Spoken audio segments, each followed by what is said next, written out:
There's been a bit of a rewriting of the stop and frisk legacy by Michael Bloomberg and some of his supporters. I mean, what we've seen Bloomberg do lately is say, look, I inherited this policy.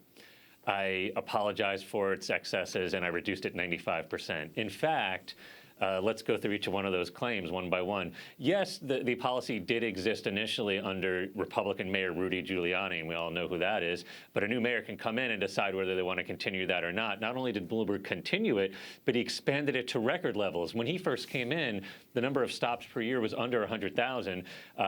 It then rose steadily under Bloomberg until 2011 when it reached its apex, and almost 700,000 stops were made that year. So I say he inherited it, it factually is true, but he also greatly expanded it. In terms of reducing it 95%, well, as I just mentioned, it just kept expanding until eventually in 2013, it does get rolled back considerably, but that's the year that a federal judge rules the policy unconstitutional.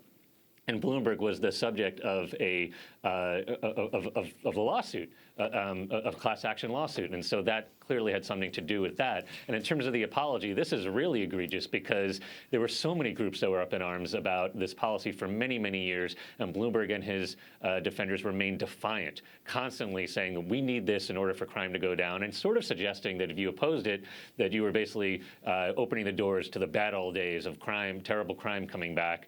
Well, after the policy was really curtailed, after Bloomberg left, New York continued to see these reductions in crime, and he was really proven wrong on that. Again, did not apologize. Years go by. The Daily News, one of his big editorial supporters in general and also on stop and frisk, issued a big apology a couple of years after Bloomberg left, saying we were wrong on stop and frisk. Bloomberg did not do that.